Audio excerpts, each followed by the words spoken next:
ఏదైతే గత 20 రోజులుగా రాష్ట్ర వ్యాప్తంగా సంచలనం కలిగిస్తున్న అంశం తిరుమల తిరుపతి ఏదైతే స్వామివారి ప్రసాదంలో అడల్ట్రేషన్ అంటే కల్తీ జరిగింది అంటూ చంద్రబాబు నాయుడు గారు తన ఎన్డీఏ కూటమి సభ్యుల మీటింగ్లో చెప్పడం జరిగింది.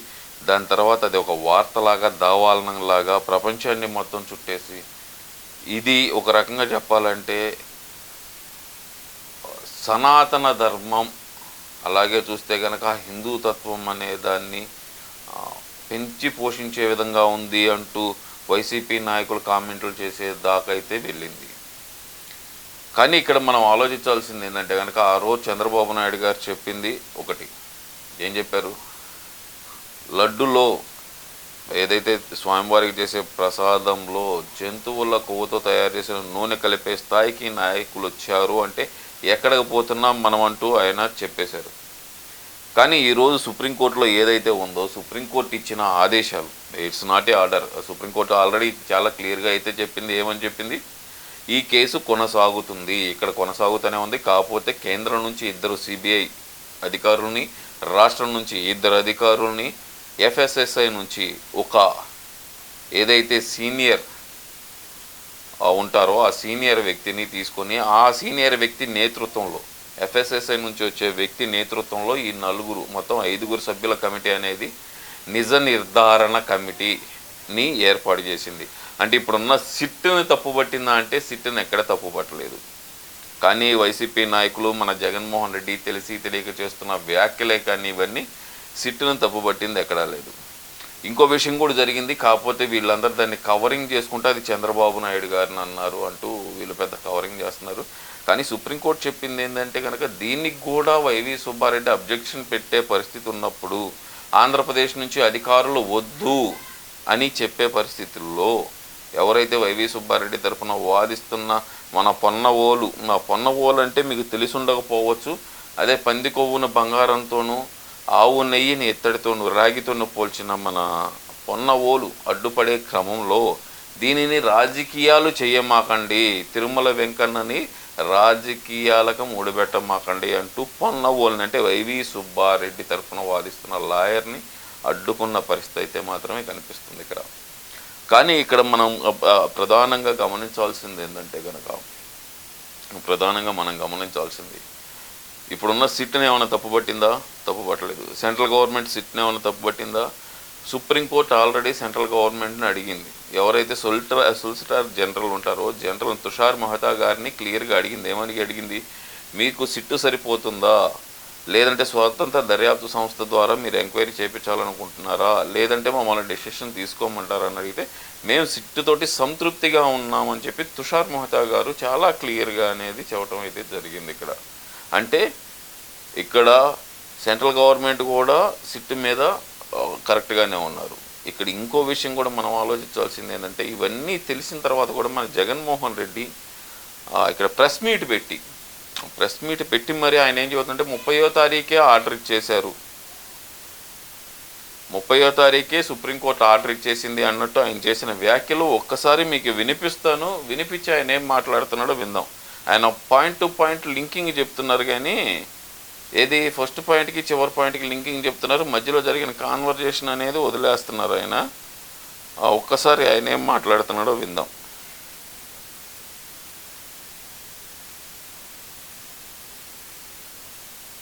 ఈయన మాటలు ఎలా ఉంటాయి అంటే 3వ పాయింట్ చదువు. పైగా లడ్డూ తయారీలో వాడే నెయ్యిలో జంతువుల కొవ్వు కలిపారంటూ ముఖ్యమంత్రి ప్రకటన చేశారు. అసలు ఆ ప్రకటన చేయడానికి ముఖ్యమంత్రి వద్ద ఉన్న ఆధారాలు ఏమిటి? ఆ లడ్డూను పరీక్ష కోసం సెకండ్ ఒపీనియన్లో భాగంగా వేరే ల్యాబ్కు ఎందుకు పంపలేదు? మీడియాతో మాట్లాడడానికి ముందు లడ్డూలను పరీక్షించడం సరైందని సీఎం భావించలేదా? అసలు బహిరంగ ప్రకటన ఎందుకు చేయాలి? బాధ్యతాయుతమైన పదవిలో ఉన్నవారు అలాంటి ప్రకటనలు చేయొచ్చా? దానివల్ల సిట్టు దర్యాప్తు ప్రభావితం కాదా? అది కోట్ల మంది ప్రజల మనోభావాలు దెబ్బతీస్తుందని తెలియదా? లడ్డూల తయారీలో కల్తీ నెయ్యి వాడారనడానికి ఎలాంటి ప్రాథమిక ఆధారాలు లేవు కదా. అని ఏకంగా సుప్రీంకోర్టు అబ్జర్వేషన్స్ పాస్ చేస్తూ 30వ తారీఖున జడ్జిమెంట్ కూడా ఇచ్చారు. వినండి, ఇంకొకసారి వినండి. జడ్జిమెంట్ ఇచ్చేశారంట. ఒక్కసారి నేను చెప్పటం కదా, ఆయన నోటితో ఆయనే చెప్తున్నాడు. ఇంకొకసారి విందాం. ఆ జడ్జిమెంట్ కాపీ లేవు కదా అని ఏకంగా సుప్రీంకోర్టు అబ్జర్వేషన్స్ పాస్ చేస్తూ 30వ తారీఖున జడ్జిమెంట్ కూడా ఇచ్చారు. ఆ జడ్జిమెంట్ కాపీ ఒకసారి వేయండి అమ్మా. ఇక్కడ సుప్రీంకోర్టు అబ్జర్వేషన్స్ మాత్రమే పాస్ చేసింది. అబ్జర్వేషన్ అనేది వాళ్ళు గమనించింది. దే హ్యావ్ ద రైట్, వాళ్ళు మాట్లాడటానికి అర్హత ఉంది కాబట్టి వాళ్ళకున్న అబ్జర్వేషన్స్ అనేది సుప్రీంకోర్టు అనేది వాళ్ళకి చెప్పింది. ఏం చెప్పింది? లడ్డూని ఎందుకు పంపించలేదు ల్యాబ్కి అని. అలాగే ఒక ముఖ్యమంత్రి దీన్ని ప్రకటన చేస్తే ముఖ్యమంత్రి ఏర్పాటు చేసిన సిట్ అనేది ప్రభావితం అవుతుందా లేదా, ఇలాంటి క్వశ్చన్స్ మాత్రమే సుప్రీంకోర్టు అడిగింది. దాని మీద ఆర్డర్ పాస్ చేయలేదు. ఇట్స్ ఆర్డర్ మీన్స్ ఇది జడ్జిమెంట్ అన్న దానికి ఆర్డర్కి తేడా తెలియకుండా, ఇట్స్ ఆర్డర్ ఆర్ జడ్జిమెంట్ అనేది తేడా తెలియని వ్యక్తి మనకు గడిచిన 5 సంవత్సరాలు ముఖ్యమంత్రిగా పనిచేశాడు ఆయన. అలాంటి వ్యక్తి ఈరోజు వచ్చి శుద్ధపూస కబుర్లు చెప్తున్నాడు.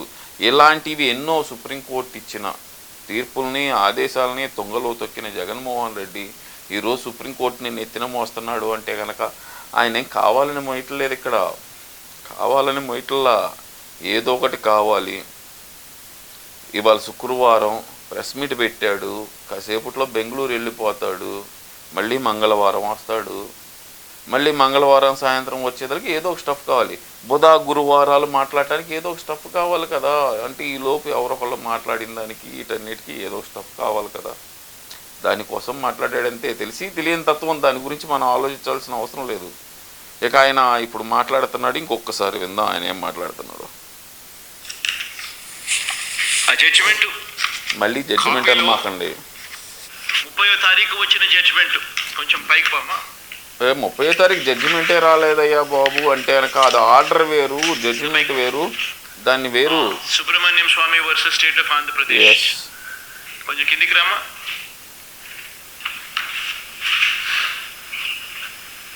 కొంచెం కిందికి రామా. యాడ కిందకి? కొంచెం కింది బా. ఏంటి బా? యాడికి బా? ఇందుకు కదన్నా నిన్ను లండన్ రమ్మంటుంది. మేము 30వ తారీఖున it's not set judgement. Jaganmohan Reddy నీకు 1కి 100 సార్లు చెప్తున్నాం. It's not a judgement, it's a observation points అంటారు వాటిని. It's order, observation points.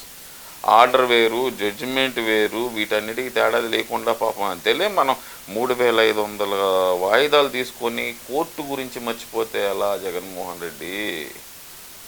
ముందర ఇది తెలుసుకో, లేదంటే మీ లాయర్ని దగ్గర పెట్టుకుని అడుగు. ఆర్డర్ వేరు, జడ్జిమెంట్ వేరు. ఇప్పుడు ఆల్రెడీ సిట్టి ఇప్పుడు ఏదైతే దర్యాప్తు జరుగుతుందో దాని గురించి కూడా క్లియర్గా చెప్పింది. ఏందయ్యా అంటే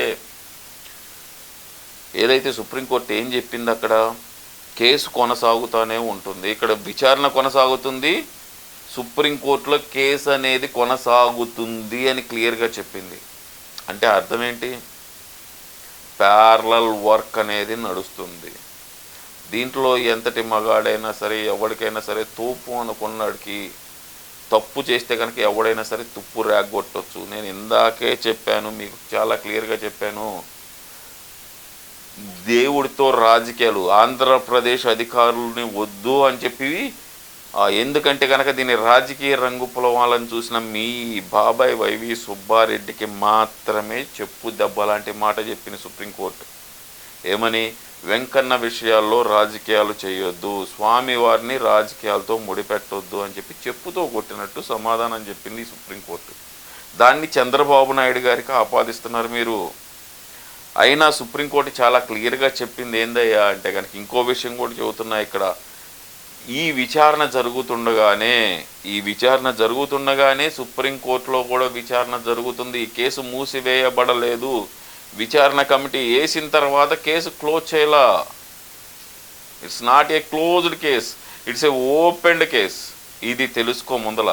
నీకు ఇచ్చే గైడెన్స్ ఎవరో, నీకు ఇచ్చేది ఎవరైతే ఇస్తున్నారో సలహాలు, ముందల ఆ సలహాదారుని మొన్న ఉండడం మార్చేవాడిని మారిస్తే మార్చావో మార్చలేదో మాకు సంబంధం లేని విషయం, కానీ మీ వైవి సుబ్బారెడ్డిని చెప్పుతో కొట్టినట్టు సమాధానం చెప్పింది అక్కడ సుప్రీంకోర్టు. దీంతో రాజకీయాలు చేయొద్దు అని. అది ఏదైతే మీ పొన్నవోలు చేశాడో ఆంధ్రప్రదేశ్ అధికారులు వద్దు. ఎందుకంటే ఆంధ్రప్రదేశ్లో ఇప్పుడు నిజాయితీకర అధికారులే ఉన్నారు.